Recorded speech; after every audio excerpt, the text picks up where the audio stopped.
ഉണ്ണിയേട്ടാ, എഴുന്നേറ്റ്. അമ്മാള് വിളിച്ചതും ശങ്കർ ഒന്ന് മൂളിക്കൊണ്ട് പുതച്ചു മൂടിക്കിടന്നു. ഒന്ന് എണീക്കേട്ടാ, ദേ ഇച്ചുക്ക വിളിക്കുന്നു. അവൾ അവൻ്റെ മേൽ നിന്ന് പുതപ്പ് വലിച്ചു നീക്കി കയ്യിലെ ഫോൺ നീട്ടി. അവനോട് പോയി പണി നോക്കാൻ പറ. എണീക്കുന്നുണ്ടോ നിങ്ങൾ? എനിക്ക് ദേഷ്യം വരുന്നുണ്ട്. ഉറക്കപ്രാന്തൻ. അമ്മാള് കെറിവിച്ചുകൊണ്ട് അവൻ്റെ പുറത്തേക്ക് ഒരടി കൊടുത്തു. ആ, എന്തോ നാടി, ഉറങ്ങാൻ സമ്മതിക്കില്ലേ? ശങ്കർ ചാടി എണീറ്റ് അവൾക്ക് നേരെ അലറി. ഇല്ല, സമ്മതിക്കില്ല. മര്യാദയ്ക്ക് എണീറ്റ് ജോലിക്ക് പോവാൻ നോക്കും മനുഷ്യ. അരക്ക് കൈ കൊടുത്ത് നിന്നവൾ അവനോട് പറഞ്ഞു. ശങ്കർ തല കുടഞ്ഞുകൊണ്ട് അവളെ ഒന്ന് നോക്കി. പിന്നെ എഴുന്നേറ്റ് ബാത്റൂമിലേക്ക് ചെന്നു. പോകാൻ നേരം അവളുടെ കവിളിൽ ഒന്ന് മുത്താനും അവൻ മറന്നില്ല. കുളിച്ച് ഫ്രഷായി വന്നപ്പോഴേക്കും അവൾ ബ്രേക്ക്ഫാസ്റ്റ് റെഡിയാക്കിയിരുന്നു. ഇന്ന് നേരത്തെ വരുമോ? ഭക്ഷണം വിളമ്പിക്കൊടുക്കുന്നേരം അവൾ ചോദിച്ചു. എന്തിനാ? വീട്ടിൽ പോകാൻ. പിന്നെ ഞാൻ 2 ദിവസം നിന്നിട്ടേ വരൂട്ടോ, ചേച്ചിയും ഉണ്ട് വീട്ടിൽ, അവൾ പറഞ്ഞു. ശങ്കർ അവളെ നോക്കി. 2 ദിവസമോ? അവൻ അവളെ നോക്കി കണ്ണിരുട്ടി. പ്ലീസ് ഉണ്ണിയേട്ടാ, 2 ദിവസമല്ലേ, പ്ലീസ്. അവൾ അവൻ്റെ താടിയിൽ പിടിച്ചു. ശരി, 2 ദിവസം കഴിഞ്ഞാൽ വന്നേക്കണം. ഉറപ്പായും. പുഞ്ചിരിക്കുന്ന അവൻ്റെ കവിളിൽ അവളൊരു ഉമ്മ കൊടുത്തു. ശങ്കർ ചിരിച്ചുകൊണ്ട് അവളെ നോക്കി. പെട്ടെന്ന് ഫോൺ റിങ് ചെയ്തു. ഇച്ചുവാണ്. അവൻ ധൃതിയിൽ കഴിച്ചെഴുന്നേറ്റു. ഞാൻ ഇറങ്ങുവാ. ധൃതി പിടിച്ച് ഇറങ്ങിപ്പോയി. അമ്മാളും ഒന്ന് വിശ്വസിച്ചുകൊണ്ട് അവൻ പോകുന്നത് നോക്കി നിന്നു. നീ പോയാൽ പിന്നെ കൂട്ടുകാരുടെ കൂടെ കൂടാൻ കാത്തു നിൽക്കുന്നവനാ. വാതിൽക്കൽ നിന്ന് അമ്മ പറഞ്ഞത് കേട്ട് അവൾ മുഖം ചുളിച്ചു. വേണേൽ നോക്കിക്കോ, നീ വീട്ടിൽ പോയാൽ പിന്നെ ഇറങ്ങും അവൻ. പിന്നെ വീടും വേണ്ട, ആരും വേണ്ട, പാതിരാത്രി കയറി വരും. അമ്മ അതും പറഞ്ഞുകൊണ്ട് അകത്തേക്ക് പോയി. അമ്മാളും എന്തേലും ആകട്ടെ എന്ന് കരുതി അമ്മയ്ക്ക് പിന്നാലെ അകത്തേക്ക് കയറി. ഹലോ, എത്തിയോ? ഓക്കെ, ഞങ്ങൾ പുറത്തേക്ക് വരാം. നയന ഫോൺ കട്ടാക്കിക്കൊണ്ട് ഹരിയെ നോക്കി. പോകാം ഹരി. അവനൊന്ന് മൂളി. നയന വീൽ ചെയർ ഉന്തി പുറത്തേക്കിറങ്ങി. പുറത്ത് കാറിൽ ചാരി നിൽക്കുന്ന ബദ്രിയെ കണ്ട് ഹരിയുടെ മുഖം വല്ലാതെയായി. ഇവനെന്താ ഇവിടെ? ഹരി മൂഷിച്ചിലോടെ ചോദിച്ചു. ബദ്രി അല്ലാതെ ആരെയും വിളിക്കുക ഹരി? നിന്റെ ഫ്രണ്ട്സ് ആരെയും വിളിച്ചാൽ വരുമോ? നയന ചോദിച്ചു. ഹരി മറുപടി പറഞ്ഞില്ല. നയന മുന്നോട്ട് വന്ന് ബദ്രിയുടെ കയ്യിൽ പിടിച്ചു. നീ വീണ്ടും തടിച്ചല്ലോ ബദ്രി. അന്ന് കണ്ടതിനേക്കാളും നിറവും വെച്ചു. ബദ്രി ചിരിച്ചുകൊണ്ട് നോക്കിയത് ഹരിയെയായിരുന്നു. അവൻ ഹരിയുടെ അടുത്തേക്ക് ചെന്നു. എങ്ങനെയുണ്ട് ഹരി, സുഖാണോ? ബദ്രി ചോദിക്കുന്നത് കേട്ട് ഹരിയുടെ മുഖം വിളറിയിരുന്നു. വല്ലാതെ ദേഷ്യവും വന്നു. ബദ്രി ചിരിച്ചുകൊണ്ട് അവൻ്റെ കയ്യിൽ പിടിച്ചു. അപ്പോൾ എങ്ങനെ ഹരി, പോകാം? ആ ചോദ്യത്തിന് മുന്നിൽ ഹരി മുഖം കുനിച്ചു. ബദ്രി തന്നെ അവനെ താങ്ങിപ്പിടിച്ചു. ഹരിക്ക് വല്ലാത്ത അസ്വസ്ഥത തോന്നി. ഞാൻ ഹെൽപ്പ് ചെയ്യണോ ബദ്രി? ഏയ് വേണ്ടടി, ഇതെനിക്ക് പറ്റാവുന്നതേ ഉള്ളൂ, ബദ്രി പറഞ്ഞു. ഞാനാണ് പിടിച്ചെഴുന്നേൽപ്പിച്ചതെന്ന് വല്ലപ്പോഴും ഓർക്കടേ ദത്തൻ സാറിൻ്റെ മോനെ, ബദ്രി ഹരി മാത്രം കേൾക്കാൻ പാകത്തിന് പറഞ്ഞു. ഹരി മുഖമുയർത്തി അവനെ നോക്കി. യാത്രയിലുടനീളം നിശബ്ദത തളം കെട്ടി നിന്നു. ബദ്രി ഡ്രൈവിംഗിൽ ശ്രദ്ധ കൊടുത്തിരുന്നു. നയന അവൻ്റെ കൂടെ കോ ഡ്രൈവിംഗ് സീറ്റിലായിരുന്നു ഇരുന്നത്. ഹരി പുറത്തേക്ക് നോക്കി ഇരിക്കുമായിരുന്നു. ബദ്രി, അച്ചുവിൻ എങ്ങനെയുണ്ട്? ഏറെ നേരത്തെ നിശബ്ദതയെ കീറി പിടിച്ചുകൊണ്ട് നയന ചോദിച്ചു. ഹരി മുഖം ചിരിച്ച് ബദ്രിയെ നോക്കി. ചുണ്ടിലൊരു പുഞ്ചിരി ഒളിപ്പിച്ച് ഡ്രൈവ് ചെയ്യുമായിരുന്നു അവൻ. ബദ്രി നയനയെ നോക്കി പുഞ്ചിരിച്ചു.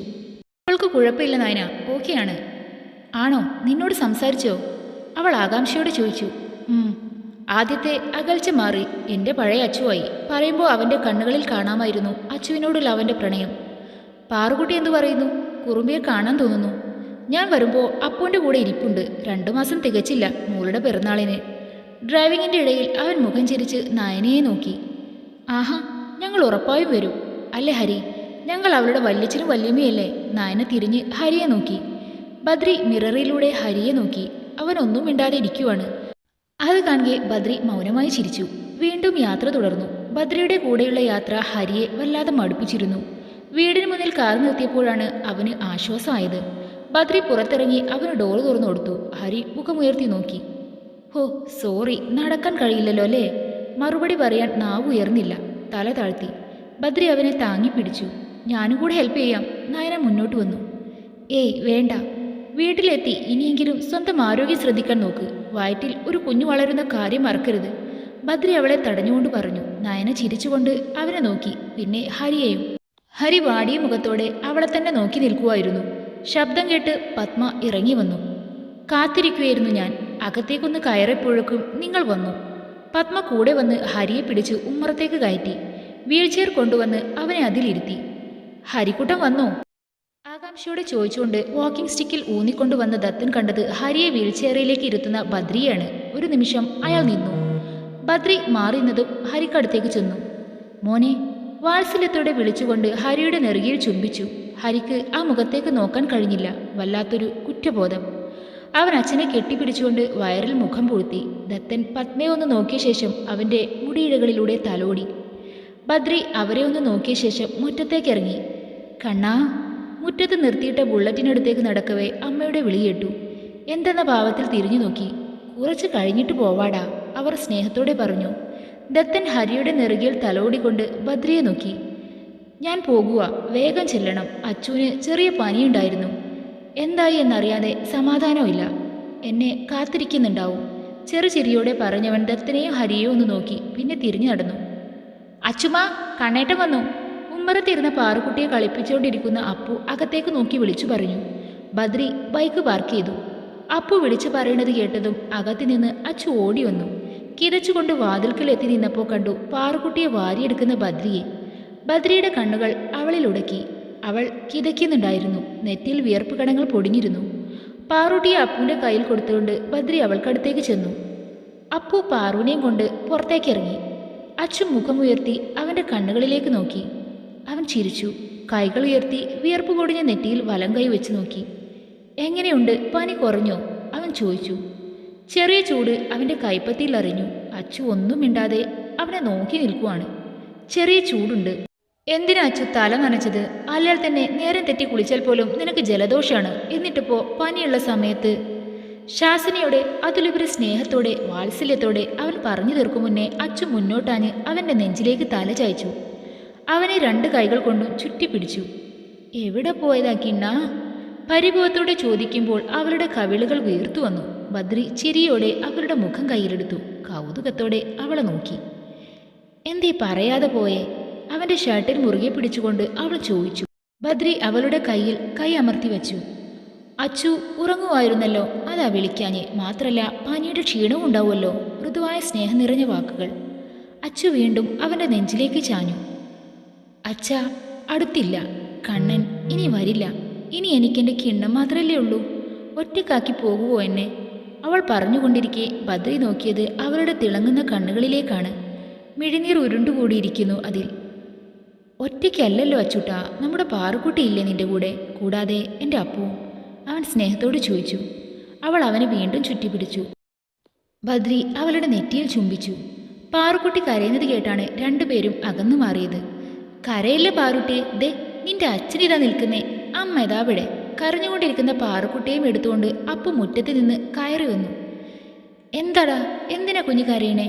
ബദ്രി ചോദിച്ചു. അതോ, കണ്ണേട്ടൻ ഇവളെ എൻ്റെ കയ്യിൽ തന്നില്ലേ, അതുകൊണ്ട് ദാ നിങ്ങൾ തന്നെ പിടിച്ചോ. അപ്പു അതും പറഞ്ഞ് പാറുക്കുട്ടിയെ ബദ്രിയുടെ കയ്യിൽ കൊടുത്തു. പാറുക്കുട്ടി തേങ്ങിക്കൊണ്ട് ബദ്രിയുടെ തോളിലേക്ക് ചാഞ്ഞു. എന്തിനാ വാവേ കരഞ്ഞേ? അവൻ മോളെ ഉയർത്തിപ്പിടിച്ചുകൊണ്ട് ചോദിച്ചു. പാറുക്കുട്ടി വിതുമ്പി.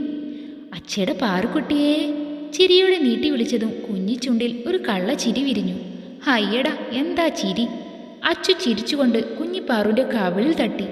പാറുക്കുട്ടി കിലുങ്ങി ചിരിച്ചുകൊണ്ട് ബദ്രിയുടെ മൂക്കിൻ തുമ്പിൽ ഉമ്മ വെച്ചു. മുഖം മുഴുവൻ തൊണ്ണുകൊണ്ട് കടിക്കാൻ തുടങ്ങി. ആകെ ഉമ്മിനീർ അച്ഛൻ്റെ മുഖത്താക്കി. ബദ്രി ചിരിയോടെ അവളെ അവൻ്റെ നെഞ്ചിലേക്ക് പൊതിഞ്ഞു പിടിച്ചു. വാ, എനിക്ക് നല്ല വിശപ്പുണ്ട്, എന്തെങ്കിലും കഴിക്കാം. അവൻ ഒരു കൈ കണ്ട് അച്ചുവിനെയും ചേർത്ത് പിടിച്ച് അകത്തേക്ക് നടന്നു. ഇവള് നിന്റെ പോലെയാ. ചെറുപ്പത്തിൽ നീ എങ്ങനെയായിരുന്നോ അതുപോലെ. കുളിസുപെണ്ണിനെ മടിയിലിരുത്തിക്കൊണ്ട് നൈഷുവിൻ്റെ ഉമ്മ പറഞ്ഞു. നൈഷു അത് കേട്ട് ചിരിയോടെ ചുമരിലേക്ക് ചാരിയിരുന്നു. നിറം ഇച്ചുവിൻ്റെയാണ്. നിന്നേക്കാൾ നിറം അവനാണല്ലോ, അല്ലടി ചക്കരെ. കുൽസു ഒന്നും മനസ്സിലായില്ലേലും കുഞ്ഞിപ്പല്ല് കാട്ടി ചിരിച്ചു. ഉപ്പാക്ക് സുഖല്ലേ ഉമ്മ? നീ എന്നാ ഇനി വീട്ടിലേക്ക് ഇച്ചിനെയും കൂട്ടി വരുന്നത്? അവർ പ്രതീക്ഷയോടെ ചോദിച്ചു. നൈഷുവിൻ്റെ മുഖം വാടി. ഉപ്പച്ചിക്ക് ഇഷ്ടാവില്ലുമ്മ, അതാ വരാൻ മടി. അതൊന്നും നീ കാര്യാക്കണ്ട. ഒരു ദിവസം മോളെയും കൂട്ടി രണ്ടുപേരും വരണം. ഇച്ചുവിനോട് ഞാൻ പറയാം. അവളൊന്ന് മൂളി. കുൽസു ഉമ്മുമാൻ്റെ മടിയിൽ നിന്ന് ഇറങ്ങാനുള്ള തത്രപ്പാടിലാണ്. ഈ കുറുമ്പി പെണ്ണ് കയ്യിലിരുന്ന് കുതിർന്ന കുൽസുവിനെ താഴെ ഇരുത്തി. ഡാ, കണ്ണനെവിടെ? മുണ്ട് മടക്കി കുത്തിക്കൊണ്ട് ശങ്കർ ഉമ്മറത്തേക്ക് കയറി ചോദിച്ചു. അപ്പു ഫോണിൽ നിന്ന് മുഖം ഉയർത്തി നോക്കി. ആഹാ, ഇതാര് ശങ്കരനോ? ഇങ്ങോട്ടുള്ള വഴി ഓർമ്മയുണ്ടല്ലേ? എന്താടാ ഒരാക്കിയ സംസാരം? ശങ്കർ അവനെ ഒന്ന് അടിമുടി നോക്കി. ഒന്നുമില്ലേ? എന്നാ പറ, എവിടെയവൻ? അകത്തുണ്ട്, ചെല്ല് ചെല്ല്, അപ്പു ചിരിച്ചുകൊണ്ട് പറഞ്ഞു. വീണ്ടും ഫോണിലേക്ക് നോട്ടയിട്ടു. ശങ്കർ അകത്തേക്ക് ചെന്നു. ഇതൂടെ കഴിക്കച്ചു. 2 സ്പൂൺ തികച്ച് കഴിച്ചില്ലല്ലോ നീ. അച്ചുവിന് കഞ്ഞി വാരി കൊടുക്കുമായിരുന്നു ബദ്രി. വേണ്ട കിണ്ണ, ഒരു രുചിയും തോന്നുന്നില്ല, അച്ചു മടിയോടെ പറഞ്ഞു. അത് പറഞ്ഞാൽ പറ്റില്ല. ഉച്ചക്ക് കഴിക്കാൻ പറഞ്ഞപ്പോൾ വൈകിട്ട് കഴിക്കാമെന്ന് പറഞ്ഞ് മതിയാക്കി. വേണ്ടാഞ്ഞിട്ട കിണ്ണ, പ്ലീസ്. അവൾ ചിണുങ്ങി അവൻ്റെ തോളിലേക്ക് ചാഞ്ഞു. പാറുക്കുട്ടി ടേബിളിലിരുന്ന് കഞ്ഞിപ്പാത്രത്തിൽ കൈയിട്ട് കളിക്കാൻ തുടങ്ങി. അതിൽ കൈമുക്കി മുഖത്തൊക്കെ തേച്ചു. ഡാ, അവൾക്ക് മാത്രമല്ല, ഒരു കൊച്ചുണ്ടടുത്ത്, അതിനുകൂടെ വാരി കൊടുക്ക്. ശങ്കറിൻ്റെ ശബ്ദം കേട്ട് 2 പേരും അങ്ങോട്ട് നോക്കി. അച്ചു ആകെ ചമ്മി. എൻ്റെ പൊന്നച്ചു, ചമ്മണ്ട. നിന്നെ അവൻ എടുത്തോണ്ട് നടക്കുന്നതുവരെ കണ്ടിട്ടുള്ളവനായി ഞാൻ, ശങ്കർ ചിരിയോടെ പറഞ്ഞു. അച്ചു ചിരിച്ചുകൊണ്ട് തല താഴ്ത്തി. അല്ല, നിന്റെ ആവശ്യമാണോ ഈ വാരി കൊടുക്കുന്ന പരിപാടി? അവൻ അച്ചുനോട് ചോദിച്ചു. അച്ചു ബദ്രിയെ നോക്കി. ശങ്കറിന് കാര്യം മനസ്സിലായി. അവന് അങ്ങനെ ഒരു ഭ്രാന്ത്. ബദ്രിയെ നോക്കി ചിരിയോടെ പിറുപിറുത്തു. ഡാ, രാമച്ചൻ നാട്ടിൽ വന്നിട്ടുണ്ട്, എല്ലാവർക്കും കൂടെ കൂടണ്ടേ? ഉമ്മറത്ത് സംസാരിച്ചു കൊണ്ടിരിക്കുന്നതിൽ ശങ്കർ പറഞ്ഞു. നോക്കാം. ബദ്രി ചാരുപടിയിലേക്ക് ചാഞ്ഞു കിടന്നു. അപ്പോൾ ഞാൻ കുപ്പിയൊപ്പിക്കട്ടെ? ശങ്കർ സന്തോഷത്തോട് ചോദിച്ചതും അപ്പു അവനെ തുറിച്ചു നോക്കി. ഈ ശങ്കരനാണ് കണ്ണേട്ടനെ കൊണ്ട് കുടിപ്പിക്കുന്നേ. അപ്പു മുന്നോട്ട് വന്നു. ഓ പിന്നെ, നിന്റെ കണ്ണേട്ടനാണ് ഇക്കാര്യത്തിൽ എൻ്റെ ഗുരു. ഒരു സുപ്രഭാതത്തിൽ കുടി നിർത്തിയെന്ന് വെച്ച് ശങ്കർ കെറുവോടെ പറഞ്ഞു. ബദ്രി, നീ പറ. അവൻ ബദ്രിക്ക് നേരെ തിരിഞ്ഞു. തൽക്കാലം ഇവിടെ മദ്യപാനം വേണ്ട, രാമച്ചനോട് ഞാൻ പറഞ്ഞോളാം. ബദ്രി അതും പറഞ്ഞ് എഴുന്നേറ്റു. ശങ്കർ മുഖം വീർപ്പിച്ചു. കെട്ടിൽ വീട്ടിലില്ലാത്തതിൻ്റെയാ ഈ കുഴപ്പം. അപ്പു അവനെ കളിയാക്കി. ശങ്കർ അവൻ്റെ തലയ്ക്ക് ഒരു കൊട്ടുകൊടുത്തു.